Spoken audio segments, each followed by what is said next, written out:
Hello and welcome to the Women in Motorsport. My name is Joe Samdiego, and with me we have Ben Schneider from GRID Encore and NASCAR.info.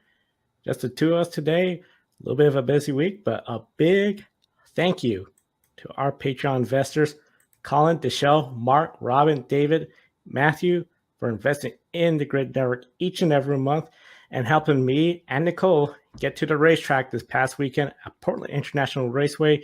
A big thank you to you all, as well to everyone that does buy me a coffee, a YouTube super chat. You too can invest through Patreon each and every month. You get some GRID Network stickers, or buy me a coffee super chat. Name a particular person, and we'll give them the funds. And of course, visit our website, gridnetworktv.com. Visit on social media, all of it under the GRID Network TV handle. Ben, let's get started with some big news that occurred right before you went on the air on Monday for GRID Encore. Joey Logano, he will be in Chicago, not only for the Cup Series race, but AM Racing number 15 Ford. So Hailie Deegan will be out of the seat for the Chicago Street Course.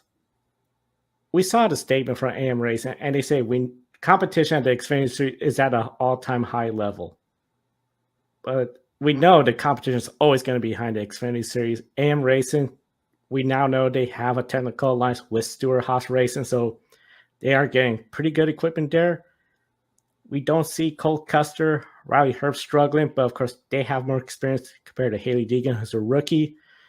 So I got to ask you, Ben, on a scale of level 1, where this is nothing to worry about, Joey Logano is just going to help the team, Hailie comes back, or level 10, her career's in jeopardy, where would you grade this news? Well, if you're saying her career is in jeopardy and you're talking about her Xfinity Series career, I'd say it's a 9. If you're talking about her racing career as a whole, I would probably say around a 6 or 7 range. I don't think Hailie Deegan needs to worry about being out of a race car seat entirely or anything. I'm sure there's somebody in some series somewhere that would pick her up. You know, she has an off-road racing background. She could try to restart her career over there. You know, we were talking on the Encore show this week about bringing up Joy Tomlinson's column for Front Stretch again from just after New Hampshire race weekend. Maybe she should consider a return to the ARCA platform. She would probably experience some better results there, and that might help boost her career a little bit. But if we're talking about Xfinity strictly here, when you look at the results, I mean, there's no way around it. It has not been the start to the season or the first half of the season that anybody at that team was hoping for. Most certainly the driver herself. And to put Joey Logano, a 2-time Cup champion, in the car for this race, I think this is a big wake-up call for Hailie Deegan. I think this is a critical moment in her Xfinity Series season and in her racing career. How well is she going to be able to respond to this? And assuming she is only out for one race, for Joey Logano to come in and give some feedback, evaluate the team and their performance and everything, how Deegan bounces back from this, I think is going to be very important. And, again, I think that it's certainly on the upper end of the scale. If you're talking about her career as a whole, I don't know that this is necessarily sounding the alarm bells as much, but for her current ride in the Xfinity Series, this is about as big of a wake-up call as it gets, being taken out of a seat, having somebody else come in. And I think to do it on this weekend as well, when we have a 43-car strong entry list, 5 cars are not going to make this race. With how far down the 15 is in owner points, there was no guarantee that she'd be able to rely on a provisional. She certainly had to put down a good qualifying lap to get in the field, as does Joey Logano, by the way. The amount of points obviously doesn't change in the entry, given who's driving it. So Logano has to go out and do the same. But of course, a 2-time Cup champion is, assuming everything goes according to plan with the setup, should be able to be capable of putting in a good enough lap time to make the field. But unfortunately, I think given where her performance has been at so far this year, you couldn't have said the same about Deegan. So I understand AM Racing side of this. Again, people know that I'm not a fan of Cup drivers in the lower divisions. I think I would have rather seen Brett Moffitt get back in this car.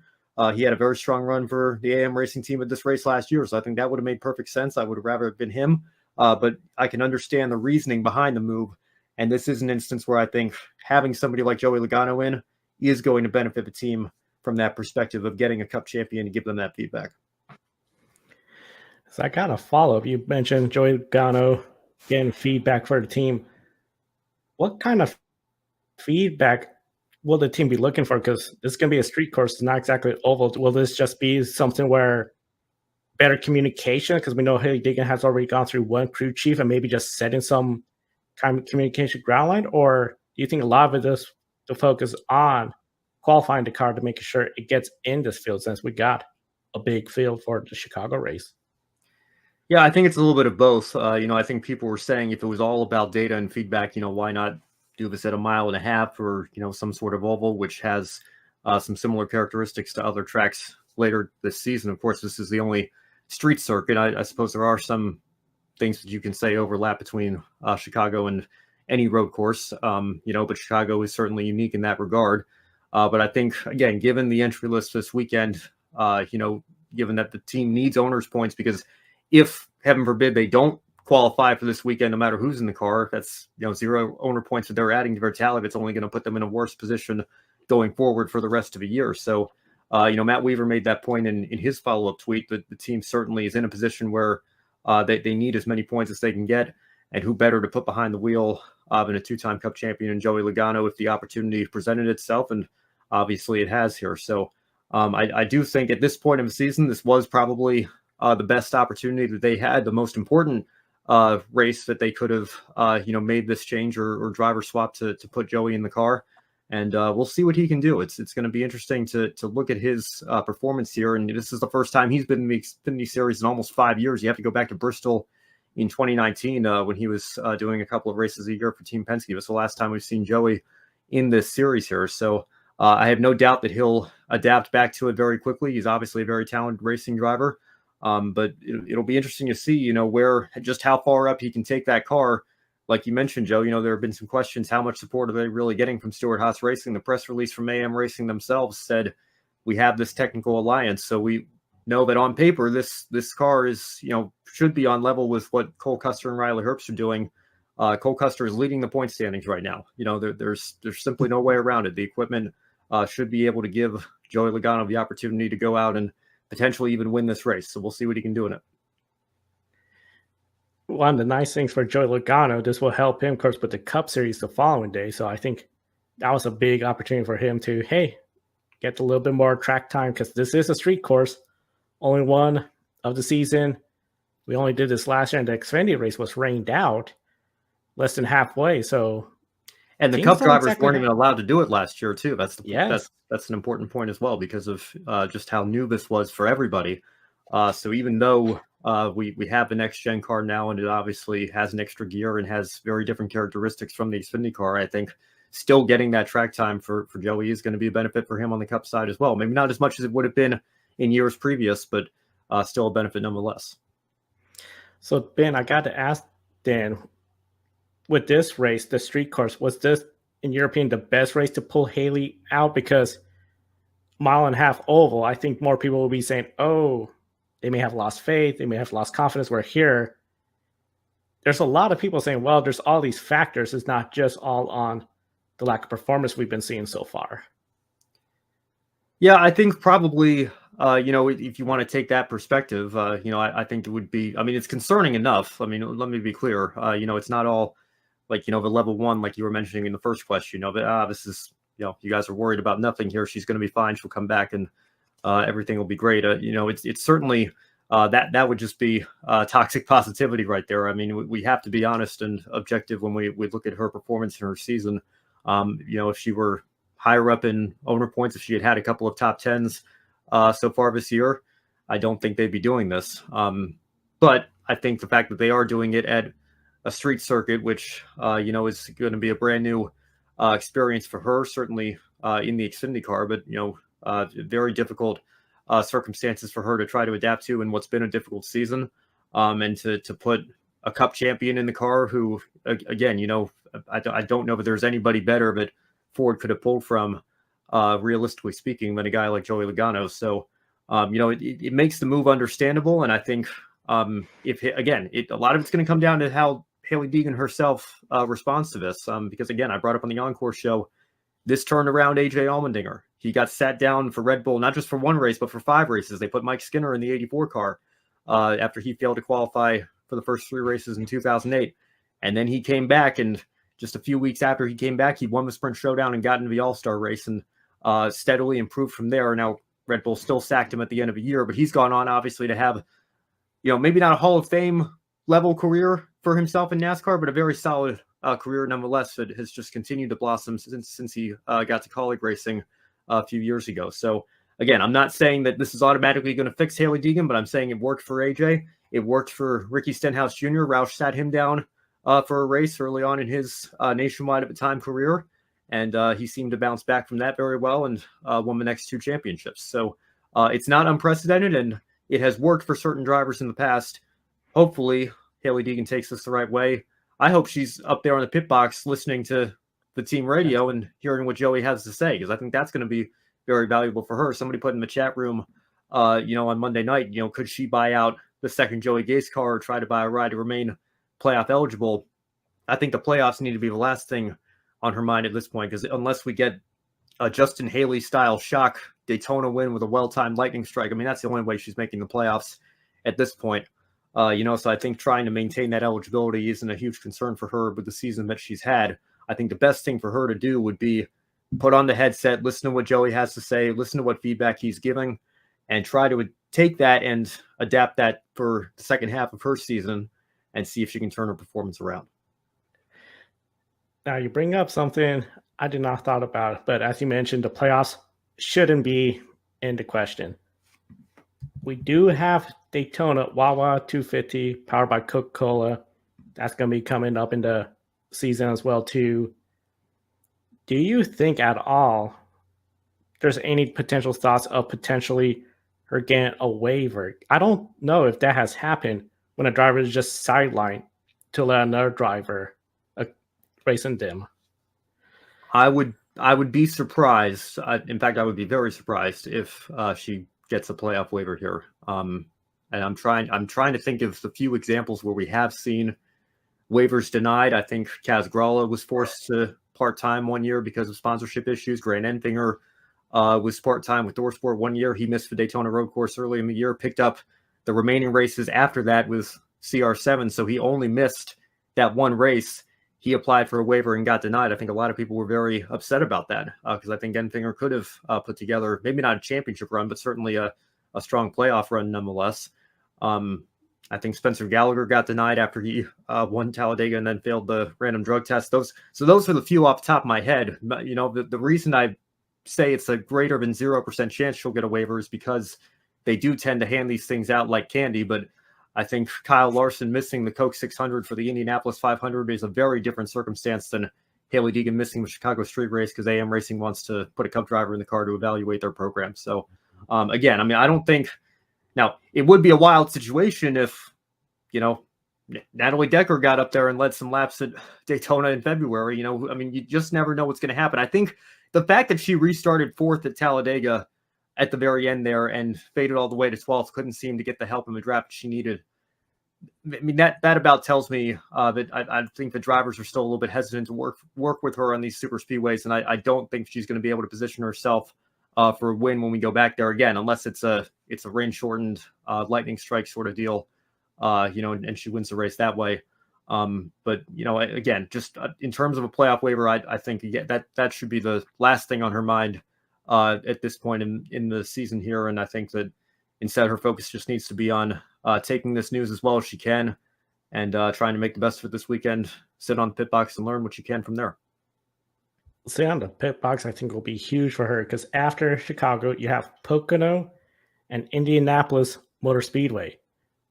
2 tracks, they're not the 1.5 miles, so there's really nothing similar to them besides Pocono, the Tricky Triangle, Indianapolis 2.5 mile oval. Handling is going to be critical for both of those races. And I think she could really help herself if she sits in that pit box. I know it's a road course, but just hearing the feedback Joey Logano could give, that could potentially just, help her learn, especially for those 2 races, because I feel at least Pocono, that's such a wide race track. You don't exactly see a whole lot being banged compared to the 1.5 miles where the restart gets super aggressive, just short tracks.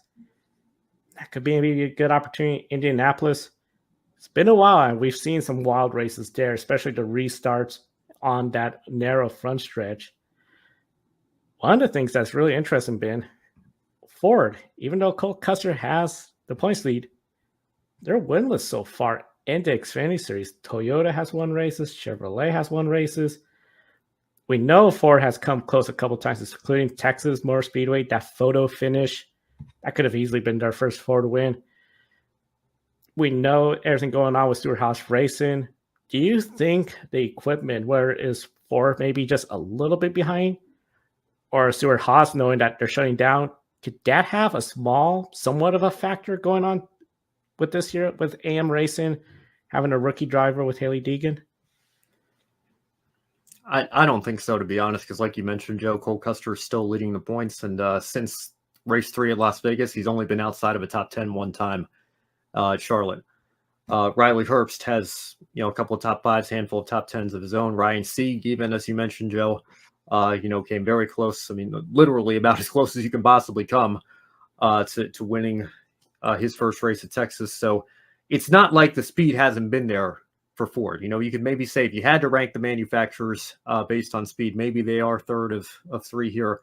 But, it's not like we're talking a Formula One kind of scale where, Chevrolet is Red Bull, Toyota is McLaren, and Ford is Williams here, and they're so far behind that they have no shot. I think the Ford cars here in Xfinity, particularly the 2 Stewart-Haas cars, who AM Racing rather has the alliance with, we know that they're capable of winning races. Cole Custer's just done everything but. He's won poles, he's won stages, he's led the most laps, he's finished in the top 5. He just hasn't been able to close the deal for a win yet, but he's the defending champion, and he could be a 2-time defending champion in a matter of months if he continues the run of form that he's on. He just has to break through and get to victory lane, but the cars have the speed to do it. So I don't really think it's that, to be honest. I think if anything, the fact that we got clear and conclusive wording from AM Racing, because I think we always were pretty sure that they were getting Stewart-Haas equipment or getting some sort of an alliance or partnership from that team.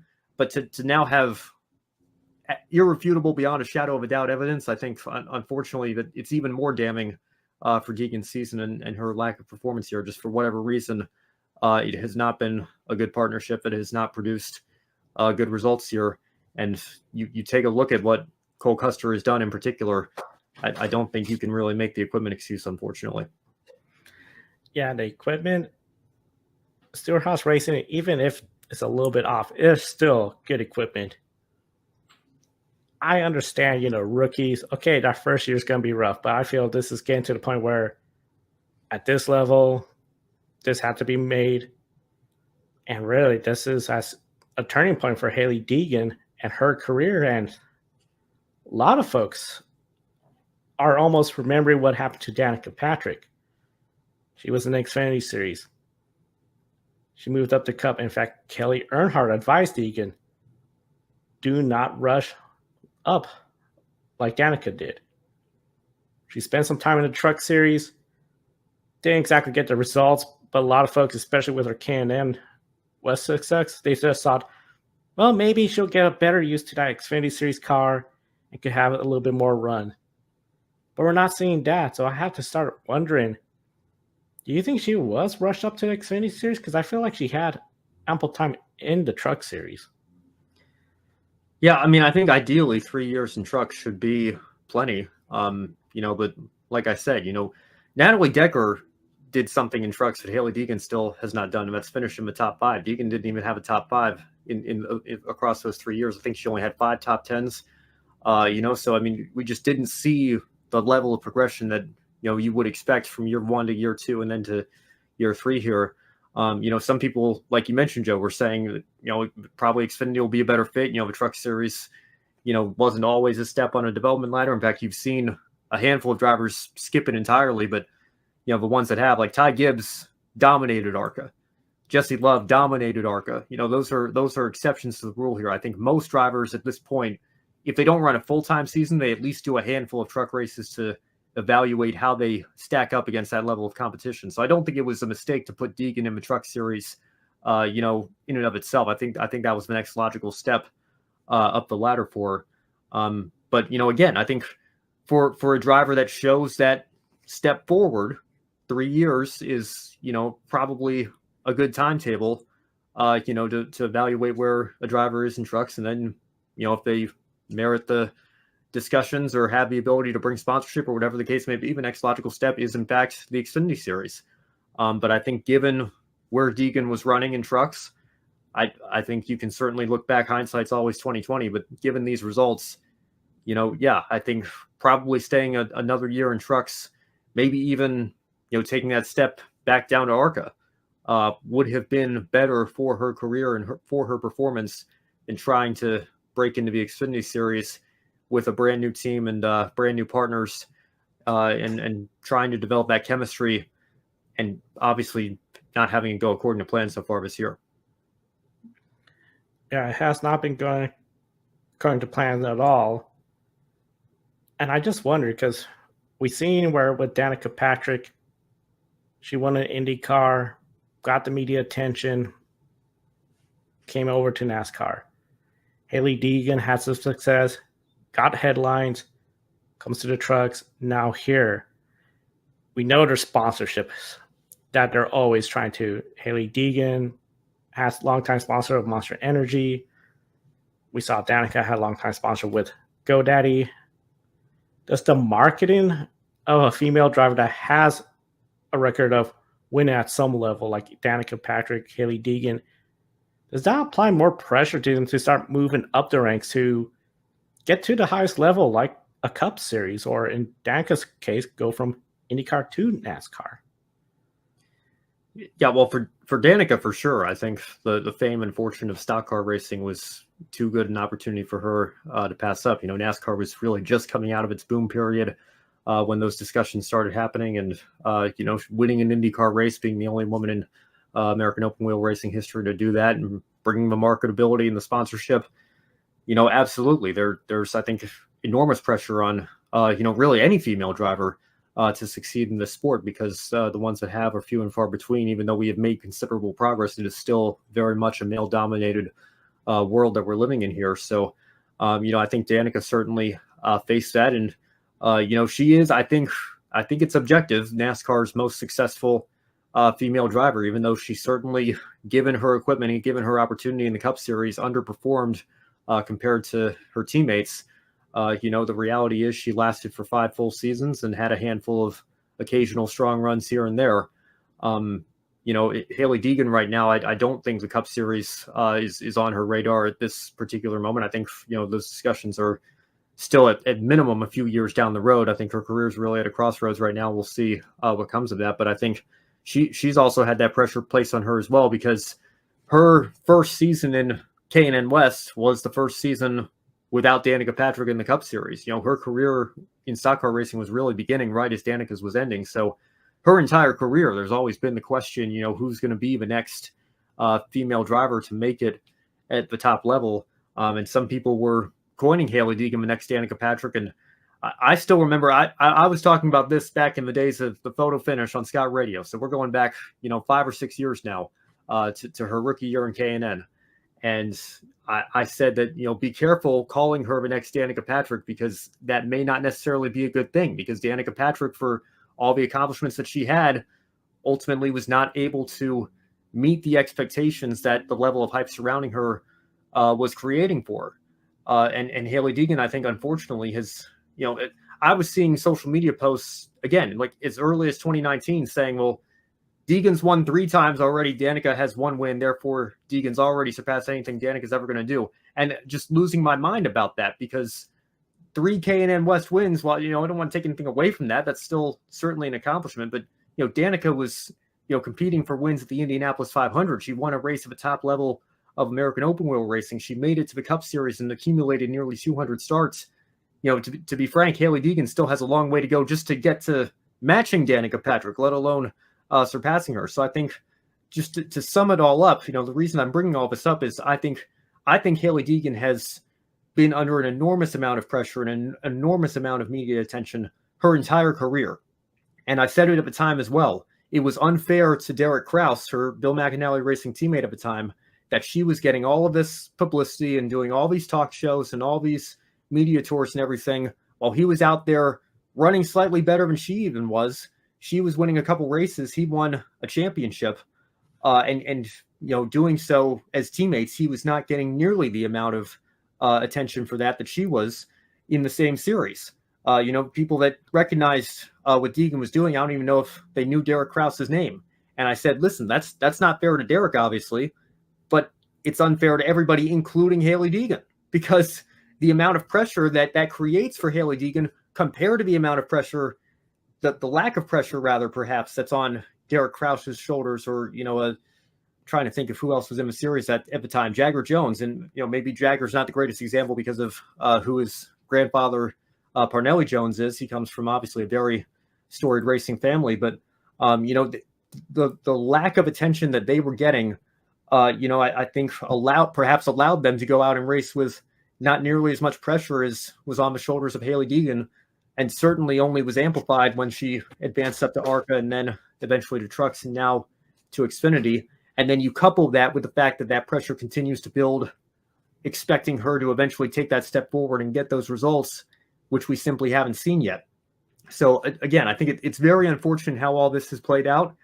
And I say this, with no ill will. I hope and wish nothing but the best for her, and that she can come back and, come back stronger from this. But I think, it really does these drivers a disservice, and I don't know what the solution is, to be quite honest with you, because I think on the one hand, you can certainly say, female drivers deserve the spotlight and deserve the opportunities, and people need to tell their stories. But I also think, that's true of every driver at, every level of the sport. One of the reasons that I am so passionate about writing for Brock Beard and LastCar.info is because a lot of the teams that finish in last frequently that we cover regularly on our site, we're the only site that's covering them. So I think when you look at all throughout the sport, all throughout the series, everybody deserves that spotlight. But sometimes, the female drivers that bring the sponsorship and bring the marketability, I think that can absolutely add pressure onto them to succeed. And you couple that with the pressure of being the first female driver to accomplish X in the series, fill in whatever achievement or accomplishment you want there. I can't imagine the amount of stress that she's been under the last several years. And I think it's really unfortunate and really unfair. But at the same time, I think we have to be honest and, call it as we see it. And, the reality is she has underperformed, and, we'll see where her career goes from here. But, I think it's a very difficult situation to try to navigate. That's for sure. Very difficult. One of the things I remember when Danica Patrick was in the Xfinity Series, you had Johanna Long there, struggling to get sponsorship, seemed to be more under the radar. A couple of times had better finishes. I almost feel like that expectation compared to Danica, in a way, is almost like a hidden blessing because you don't have that pressure. Joe, I'm so glad you brought Johanna Long up. I think it is absolutely criminal that she did not get better opportunities than she got. And if you had to make a comparison to Deegan, I think the comparison that comes to mind for me is Gracie Trotter, who also won in what became the ARCA Menard Series West, and then got an opportunity with Venturini to run part-time in 2021. Had some struggles to start the year, maybe set her back a little bit, but and didn't win a race in the National ARCA platform, but I think still on the whole ran reasonably well here and there, and still showed plenty of potential, and just was unable to pick up those opportunities in the future. And we haven't seen her race. I know I think she had an injury, but she was dealing with as well, and has been slowly trying to get back into some late model stuff. But what the reality is, we haven't seen her in ARCA for almost 3 years now. And I think that's incredibly unfortunate. And it's incredibly unfortunate that Johanna Long, a decade ago in the Xfinity Series, did not get similar opportunities that Danica Patrick got, because I would have loved to see what she could have done in better equipment. So, again, I think it's you look at it on a case-by-case basis, but I think you're certainly on the right track there with Johanna Long. I think that, not having that spotlight and attention was a blessing in disguise for her, in one sense, that it allowed her to go out there and race without that added pressure. But the fact that she wasn't getting that attention made it harder for her to attract sponsorship, and that ultimately led to her not getting the opportunities that Danica Patrick received. And again, I think that's a shame, because I think she could have done some great things in a junior motorsports car had she been given that opportunity. Yeah, single car outfit, couple races here and there. It's just really unfortunate. And like you said, can't imagine the pressure. And of course, Hailie Deegan sitting out again for Chicago, assuming she's going to be back in Pocono the weekend after. And of course, we'll be discussing that next time here on the Women in Motorsports. Let's talk about another driver that unfortunately got bad news as well. I feel like this is not exactly going in exactly the most positive way, but unfortunately, Lindsey Brewer, after moving up to Indy Next this year, almost said that. Juncos Hollinger Racing. Even Marshall Pruitt's calling it NXT, so I think that we can, or whatever it is. We all know Indy Next, NXT, whatever it is. Indy Next. This is her first season. Signed with Juncos Hollinger Racing. And unfortunately, she is out of the ride now. Announced on Wednesday that she's out. Right now, no top 5 finishes, no top 10 finishes, and of course, no podiums. 20th in the standings. Best finish was 15th the last race weekend, Laguna Seca, and the very first race weekend at St. Pete, beginning of the year. Worst finish, 20th at the Indianapolis Road Course, the second race. Were you surprised? Or did you see this coming that something's going to potentially change? Or was this even a little too soon for that change? I think Deegan was a soft surprise. It's not news that any of us was expecting. But then again, it's hard to fully argue or criticize given, the start to the season that she's had and the opportunity to get Joey Logano in that car. I think from a business standpoint, certainly understandable what AM Racing did there with that decision. I hate to say it, but for Lindsey Brewer, this isn't a huge surprise for me at all. The way the Juncos Hollinger Racing statement was worded with contractual obligations not being met, some people are taking that as a performance clause in her contract. And obviously, I think, best finish of only 15th to start the year in a season where Jamie Chadwick has won a race.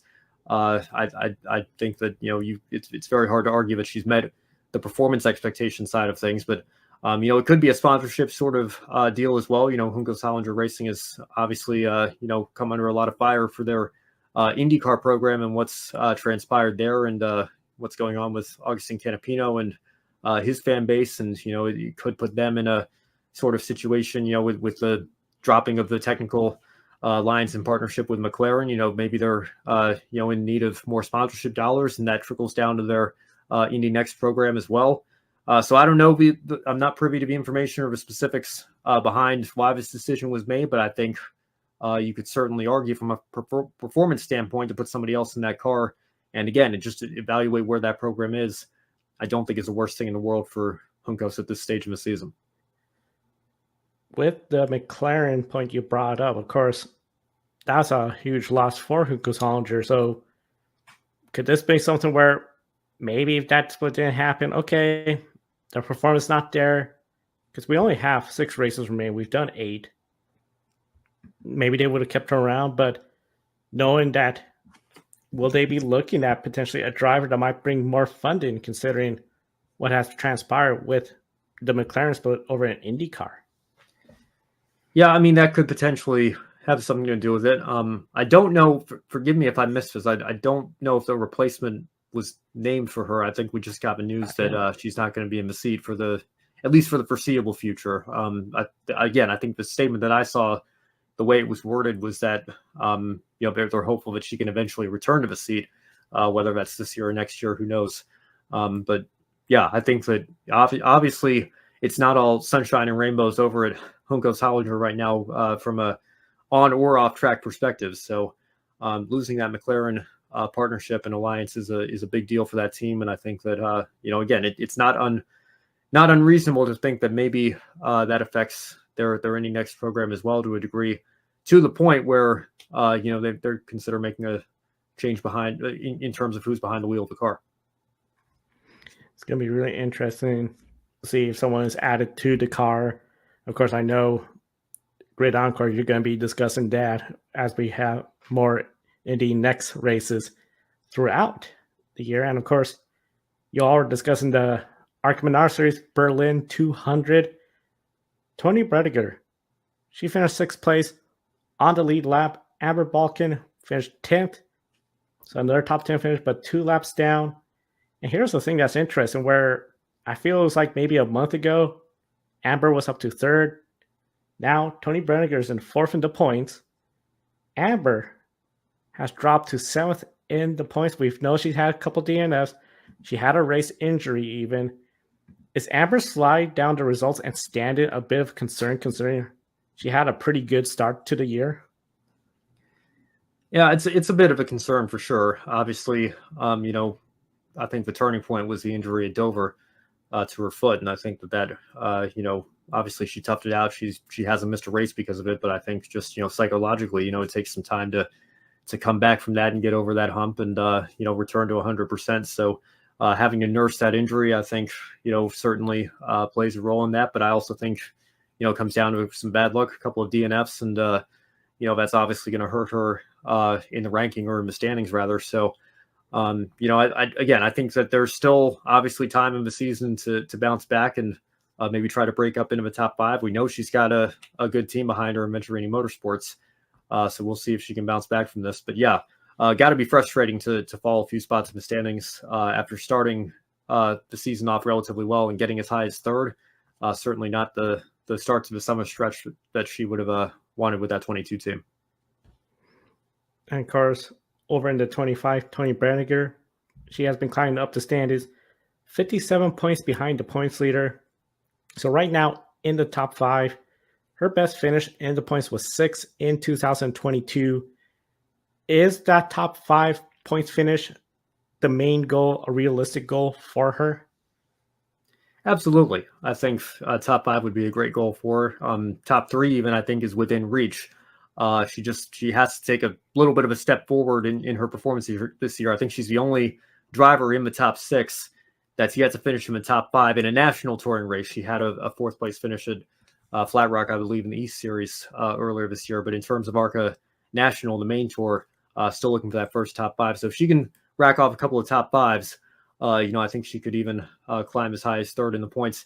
I think Andres Perez is the pretty clear consensus championship favorite at this point. Greg Van Alst, as strong of a start to the year, but he's had as much as that team does a lot with a little. I don't know that he's got the equipment to be able to maintain that ranking. LeVar Scott had a great weekend this weekend with a 2nd place finish, so he closed that gap and pulled away from Breidinger a little bit there. So I think that he's probably the favorite to finish 2nd in points. But then after that, Breidinger had a great battle with Van Alst, ended up finishing 6th to Van Alst's 7th. I think those two are about level in terms of where their results are right now. If Breidinger can hang with Van Alst, continue to close the gap a little bit, and at the same time hold off her own teammates in Chris Wright and Amber Balkin, the other 2 full-time Venturini drivers running for the championship, I think the ceiling could be as high as 3rd in points for her. I think the Rev Racing teammates and drivers, Andres Perez, LeVar Scott, are probably going to finish 1-2. But after that, I think top 5 would be great for Tony Breidinger. 3rd place would be absolutely fantastic. So I think that's about where Breidinger, we could expect her to finish in the points at the end of the season, given where she's running right now. It'll be interesting to see if she could continue that. Of course, ARCA Menard Series. Be sure to follow Grid Network right here. Subscribe, hit the bell icon, because for all ARCA, Indy Next, Xfinity, Ben, Brandon, GRID Encore, they'll be covering that. We got a busy weekend ahead, Ben. We got NASCAR Cup Series, we got Formula One, MotoGP, IndyCar, and Supercar. So a lot of racing. Encourage everyone to subscribe, hit that bell icon so you don't miss any of our programs. Grid Live Pre-Race Saturday, the wrap-up show on Sunday. Hopefully weather is not going to be a factor anywhere, even though the Chicago Street Course, it was last year, but we still were able to go on the air. So we encourage everyone, invest in the GRID Network. Your contributions makes a world of difference. Colin Show, Mark, Ron, David, Matthew have been investing in us each and every month. You could also do a one-time investment through Buy Me a Coffee, YouTube Super Chat, and of course, share with your family and friends. GridNetworkTV.com. Across social media, GRID Network TV. We greatly appreciate everyone for always tuning in and for all the viewers that have told us they enjoy our coverage. A big thank you. It means a lot to the team. For Ben Schneider, I'm Joe San Diego. Thank you for watching. We'll see you next time and enjoy the races.